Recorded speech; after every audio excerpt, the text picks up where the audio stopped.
السلام علیکم ویورز، ہماری آج کی کہانی حکیم دوبان اور وزیر یونان کی کہانی ہے۔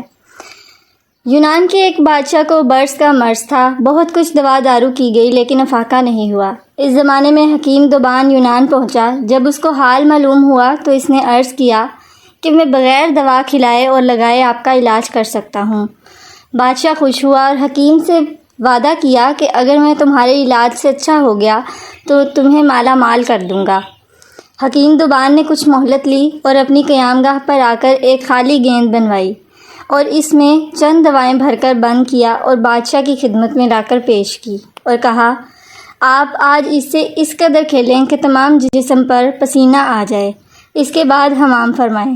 بادشاہ نے حکیم کی ہدایت کے مطابق عمل کیا اور حمام کے بعد آرام سے سو گیا۔ صبح کو جب بیدار ہوا تو دیکھا کہ جسم پاک صاف ہو گیا ہے۔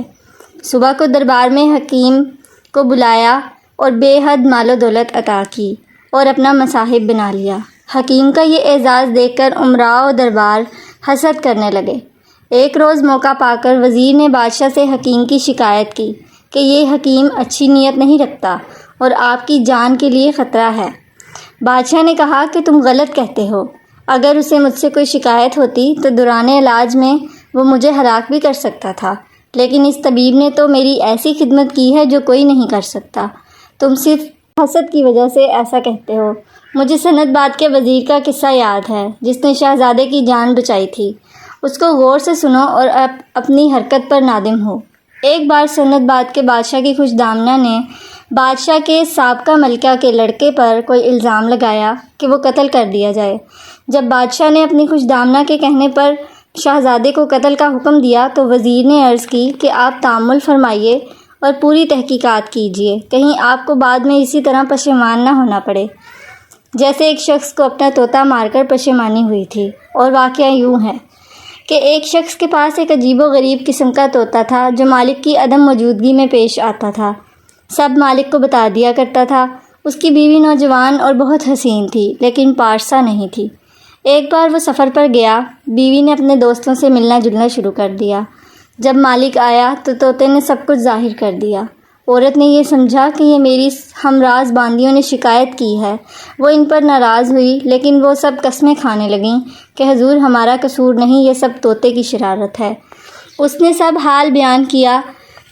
مالکہ نے کہا کہ میں اس کا انتظام کرتی ہوں۔ چنانچہ اس نے ایک ملازمہ کو کہا، تم اس کے پنجرے کے نیچے تمام شب چکی پیستی رہو۔ دوسری سے کہا کہ تم اس کے پنجرے پر پانی چھڑکتی رہو، اور تیسری کو حکم دیا کہ تم دور سے اس پر آئینے کا عکس ڈالتی رہو اور اس کا خیال رکھو کہ یہ طوطا تم میں سے کسی کو نہ دیکھ سکے۔ تمام رات یہ انتظام جاری رہا۔ صبح کو مالک نے حال دریافت کیا تو طوطا کہنے لگا کہ میں نے آج رات بہت تکلیف میں کاٹی ہے۔ بارش ہوتی رہی، بادل گرجتے رہے اور بجلی ایسی چمکتی تھی کہ میری آنکھیں بند ہو جاتی تھیں۔ مالک حیران رہ گیا۔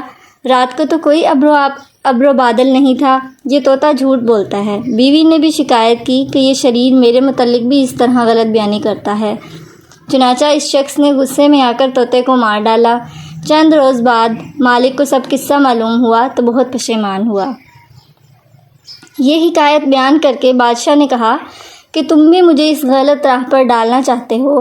وزیر نے عرض کیا کہ میں آپ کا خیرخواہ دوست ہوں، مگر آپ نے اس حکیم پر اعتبار کیا ہے، آپ کے لیے بھی اسی طرح خطرہ ہے جیسے ایک وزیر نے شہزادے کو بچا کر اپنی جان دے دی۔ بادشاہ نے کہا کہ اچھا وہ قصہ سناؤ، کیا ہوا؟ وزیر کہنے لگا کہ ایک شہزادہ تھا، اس کو شکار کا بہت شوق تھا۔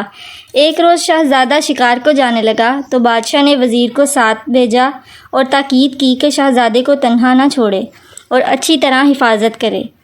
اسی دوران میں اس کو شکار میں ایک ہرن ملا۔ شہزادے نے اس کا تعاقب کیا لیکن وزیر پیچھے رہ گیا۔ ہرن چوکڑیاں بھرتا ہوا نکل گیا۔ شہزادہ مایوس ہو کر لوٹا۔ راستے میں اس کو ایک خوبصورت عورت نظر آئی جو بیٹھی رو رہی تھی۔ شہزادہ اس کے قریب گیا اور حال پوچھا۔ وہ کہنے لگی کہ میں بادشاہ کی لڑکی ہوں، اپنے ساتھیوں سے بچھڑ گئی ہوں، میرا گھوڑا بے قابو ہو کر نکل گیا ہے۔ شہزادے نے کہا کہ تم میرے ساتھ گھوڑے پر بیٹھ جاؤ، میں تمہیں اس جنگل سے نکال کر تمہارے وطن پہنچا دوں گا۔ وہ شہزادے کے ساتھ سوار ہو گئی اور جب ایک ویران جگہ پہنچے تو گھوڑے سے کود پڑی اور آواز دی، بچوں جلدی آؤ، میں تمہارے لیے شکار لائی ہوں۔ جواب میں آواز آئی کہ ماں جلدی لاؤ، بہت بھوکے ہیں۔ شہزادہ سمجھ گیا کہ میں غول بیابانی کے ہاتھوں میں پھنس گیا ہوں۔ فوراً گھوڑے کا رخ پھیرا اور اللہ سے دعا کرتا ہوا بھاگا۔ ہر چند عورت آواز دیتی رہی کہ صاحب تم کو کیا وہم ہوا اور مجھے یہاں کیوں چھوڑے جا رہے ہو، لیکن شہزادے نے پلٹ کر نہیں دیکھا۔ آخر کچھ دیر بعد شہزادہ شاہراہ پر آ گیا اور خدا کا شکر ادا کیا۔ جب گھر واپس آیا تو اس نے یہ حادثہ باپ سے بیان کیا۔ بادشاہ وزیر کی غفلت پر سخت برہم ہوا اور اس کو قتل کرا دیا۔ وزیر نے یہ حکایت بیان کر کے عرض کیا کہ شہنشاہ کو ایک نئے آدمی پر اعتبار نہیں کرنا چاہیے۔ ممکن ہے جس طرح اس حکیم نے ایک گیند بنا کر آپ کا مرض رفع کر دیا، کسی دن کوئی پھول سنگھا کر آپ کے دشمنوں کی جان کو خطرے میں ڈال دے۔ بادشاہ وزیر کے فکرے میں آ گیا اور فیصلہ کیا کہ اس حکیم کو ضرور قتل کرائے گا۔ چنانچہ اس نے دربار میں حکیم کو طلب کیا اور کہنے لگا کہ مجھے معلوم ہوا ہے کہ تم کسی دوسرے ملک کے جاسوس ہو اور میری جان لینے آئے ہو، اس لیے میں تمہیں قتل کر دینا چاہتا ہوں۔ حکیم نے دست بستہ ہو کر عرض کیا کہ بادشاہ سلامت، آپ کو اختیار ہے، لیکن میرا کوئی قصور نہیں ہے۔ اگر خدا نخواستہ مجھے حضور سے کوئی پرخواش ہوتی تو جب میں حضور کا علاج کر رہا تھا اسی وقت کچھ نقصان پہنچا دیتا۔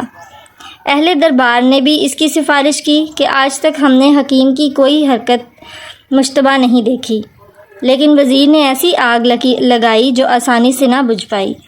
بادشاہ نہ مانا۔ آخر حکیم کو جب یقین ہو گیا کہ اب بادشاہ بغیر قتل کیے باز نہیں آئے گا تو عرض کرنے لگا، میرے پاس ایک کتاب ہے جو میں آخری نظر عقیدت کے طور پر پیش کرنا چاہتا ہوں۔ قتل کے بعد میرا سر سامنے رکھ کر اپنے ہاتھ سے اس کو کھولیں۔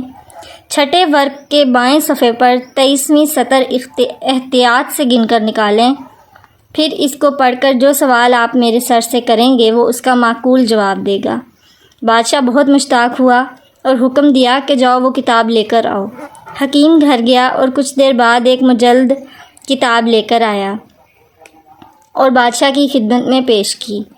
بادشاہ اتنا مشتاق ہو گیا تھا کہ فوراً کتاب کھول کر دیکھنے لگا، لیکن کتاب کے ورق کچھ جڑے ہوئے تھے۔ بادشاہ نے انگلی کو لب لگا کر ورق الٹنے شروع کیے۔ ابھی چند ہی ورق پلٹے تھے کہ وہ زہر جو حکیم کتاب کو لگا کر لایا تھا بادشاہ کے جسم میں اثر کر گیا اور بادشاہ کی حالت خراب ہونے لگی۔ اس وقت حکیم نے عرض کیا کہ اگر آپ بلا وجہ میرے قتل کے در پہ نہ ہوتے تو یہ انجام نہ ہوتا۔ ماہی گیر نے یہ قصہ بیان کر کے جن سے کہا کہ اگر تو بھی بلا وجہ میرے قتل کا ارادہ نہ کرتا دوبارہ اس مصیبت میں مبتلا نہ ہوتا۔ تو نے محسن پر اس طرح کا ارادہ کیا، اس کا انجام تیرے سامنے ہے۔ اب میں تجھے پھر دریا میں ڈالوں گا اور کوشش کروں گا کہ وسط دریا میں پڑا رہے، تاکہ غلطی سے اور کوئی بندہ خدا تجھے نکال کر مصیبت میں مبتلا نہ ہو۔ جن یہ سن کر گھبرا گیا اور منت کرنے لگا کہ میں خدا کی قسم کھا کر کہتا ہوں کہ تجھ سے پھر دغا نہیں کروں گا، تو مجھے معاف کر دے۔ ماہی گیر نے کہا، تیرا کیا اعتبار، ایک بار اس قید سے باہر نکل کر پھر جو چاہے کر سکتا ہے، میں اپنے اور دوسروں کے لیے تجھے چھوڑ کر کیوں خطرہ پیدا کروں؟ جن نے پھر خدا اور حضرت سلیمان علیہ السلام کی سخت قسم کھائی اور وعدہ کیا کہ تجھے مالدار بنا دوں گا۔ آخر ماہی گیر کو اس کی قسم کا یقین آ گیا اور اس نے مٹکے کا منہ کھول دیا۔ جن باہر آیا، پھر مٹکا اٹھا کر دریا میں پھینک دیا۔ یہ دیکھ کر ماہی گیر ڈرا، لیکن جن نے کہا کہ تو خوف نہ کر، اب میں تیرے ساتھ کوئی برائی نہیں کروں گا۔